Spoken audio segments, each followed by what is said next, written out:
ایک بڑی رکت انگیز حدیث ہے، ہمارے یوسف بھائی نے اس پہ کلپ بھی بنایا ہے، صفین کی راتوں میں، بخاری مسلم دونوں میں حدیث ہے۔ مولا علی علیہ السلام خود روایت کر رہے ہیں، وہ کہتے ہیں کہ نبی علیہ السلام کو جب اللہ نے کشادگی دی، کچھ غلام آپ کو گفٹ ملے، تو میں نے فاطمہ سے کہا کہ تم پورا دن گھر کی صفائی کرتی ہو، چکی چلاتی ہو، اس کی وجہ سے ان کے ہاتھ پہ بھی نشان بن گئے تھے، اس طریقے سے سامان اٹھا کے لاتی تھیں تو وہ رسی کے نشان یہاں پڑے ہوئے تھے۔ تو نبی علیہ السلام سے جا کے جو ہے وہ ایک غلام ڈیمانڈ کر لیتے ہیں جو ہمیں ذرا ہیلپ آؤٹ کر دے گا، جب سب کو مل رہا ہے تو ہمیں بھی مل جائے گا۔ تو سیدہ فاطمہ حاضر ہوئی، یہ حدیث بخاری میں بھی ہے، مسلم میں بھی ہے۔ تو حضور علیہ السلام کے پاس گئیں، بات نہیں کر سکی، طبیعت میں تربیت کس کی تھی سر؟ بولڈنس نہیں تھی وہ والی، حالانکہ باپ ہے اور حضور کو پتا تھا اپنی بچی کی عادت کا، تو وہ گئیں، بات نہیں کر سکی، واپس چلی گئی۔ تو حضور علیہ السلام محفل برخاست ہوئی، آپ خود آ گئے۔ سر وہ حدیث کمال ہے، مولا علی کہتے ہیں میں اور فاطمہ ایک چادر میں لیٹے ہوئے تھے اور نبی علیہ السلام ہمارے گھر میں آئے اور پاؤں کی جانب سے نبی علیہ السلام ہمارے بستر میں داخل ہوئے، حتیٰ کہ آپ کے پاؤں کی ٹھنڈک ہم نے اپنے سینے پہ محسوس کی۔ یعنی حضور علیہ السلام نے پاؤں کی جانب سے اپنے پاؤں انٹر کیے اور وہ پاؤں سیدہ فاطمہ اور مولا علی کے سینے تک پہنچ گئے تو انہوں نے ان کو سینے سے لگا لیا۔ سر یہ فرینکنس کسی صحابی کو نصیب ہو سکتی ہے؟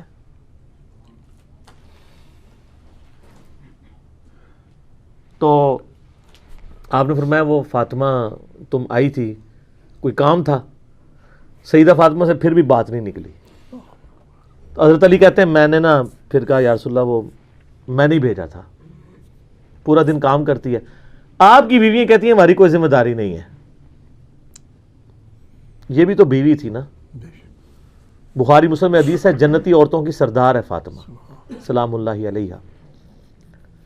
تو میں نے غلام کے لیے عرض کیا تھا یہ تھک جاتی ہے ہمیں ہیلپ آؤٹ کر دے گا۔ آپ علیہ السلام فرمایا میں تمہیں اس سے بہتر نہ چیز عطا کروں؟ کہ یا رسول اللہ عطا کریں۔ یعنی آپ لوگ تو سمجھ رہے ہوں گے کہ غلام مانگا ہے تو شاید ایک گھوڑا بھی ساتھ گفٹ مل جائے گا۔ ان کا جب رات کو بسترے پہ جانے لگو نا تو 33 دفعہ سبحان اللہ، 33 دفعہ الحمدللہ اور 34 دفعہ اللہ اکبر پڑھ لیا کرو، یہ تمہارے لیے اس غلام سے بھی بہتر ہے۔ یعنی سارے دن کی تھکاوٹ اتر جائے گی۔ سر یہ بہت بہترین وظیفہ ہے۔ تو اچھا یہ حدیث مولا علی پوری زندگی سنایا کرتے تھے کیونکہ حضرت فاطمہ اور مولا علی کی ایک محبت بڑی مثالی تھی۔ پھر لوگ بھی جو ہے نا وہ مولا علی سے پوچھا کرتے تھے وہ فاطمہ والی حدیث تسبیح فاطمہ، اسے تسبیح فاطمہ اسی لیے کہا جاتا ہے۔ تو یہ حدیث جب بیان کی مولا علی نے تو آگے نے تابعی نے پوچھ لیا، بخاری مسلم دونوں میں ہے کہ حضرت علی کہتے ہیں کہ وہ دن ہے آج کا دن ہے، میں نے کبھی یہ وظیفہ چھوڑا نہیں ہے۔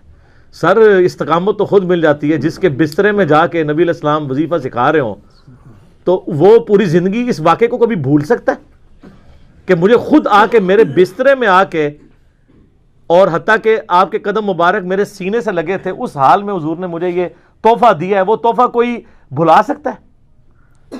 تو تابعی نے کہا کہ مولا علی سے کہا کہ کیا جنگ صفین کی راتوں میں بھی آپ یہ وظیفہ پڑھا کرتے تھے جب مسلمانوں پہ اتنا مشکل وقت تھا، آپ میدان جنگ میں تھے؟ آپ دیکھیں 30 سال کے بعد مولا علی کو تلوار دوبارہ اٹھانا پڑی اسلامی نظام کو بچانے کے لیے۔ تو مولا نے کہا ہاں صفین کی راتوں میں بھی میں نے کبھی یہ وظیفہ نہیں چھوڑا۔ ٹھیک ہے، تو اس پہ وہ کلپ بنایا تھا صفین کی راتوں میں۔ یہ اتنا کمال کا وظیفہ ہے۔ اللہ تعالیٰ ہمیں اس وظیفے پہ استقامت دے، اور کچھ نہ کر سکیں یہ ضرور کیا کریں۔ بخاری مسلم میں حدیث سے ہم عائشہ کہتی ہیں نبی علیہ السلام نے فرمایا کہ اللہ تعالیٰ کو سب سے بڑھ کر محبوب عمل وہ ہے جو مستقل مزاجی سے کیا جائے خواہ تھوڑا ہی کیوں نہ ہو، بنسبت اس عمل کے جو بہت زیادہ ہو لیکن مستقل مزاجی سے نہ ہو۔ ایک بندہ ایک دن 1000 دفعہ سبحان اللہ پڑھتا ہے، اگلے دن 10 دفعہ پڑھتا ہے، اس سے بہتر روزانہ ہی 10 دفعہ پڑھ لے۔ تو یہ وظیفہ 100 دفعہ پڑھنے کے لیے کوئی زیادہ ٹائم ریکوائرڈ نہیں ہوتا۔ آپ روٹین میں ہیں، آپ پاس دونوں آپشن ہیں، الگ الگ کر کے پڑھ لیں تب بھی ٹھیک ہے، ایک ہی دفعہ میں پڑھ لیں سبحان اللہ والحمد للہ ولا الہ الا اللہ واللہ اکبر تب بھی درست ہے. اور فرض نماز کے بعد تو اور کوئی وظیفہ، ایک آیت الکرسی والا وظیفہ اور یہ تسبیح فاطمہ والا وظیفہ اور تکبیر بلند کرنا، استغفار پڑھنا، اللہم انت السلام منک السلام، سارے اذکار اس میں لکھے ہوئے ہیں. چند ایک وظائف تو ضرور پڑھیں اور اس میں یہ والا وظیفہ کبھی نہ چھوڑیں، یہ بہت ایکسٹرا آرڈنری وظیفہ ہے.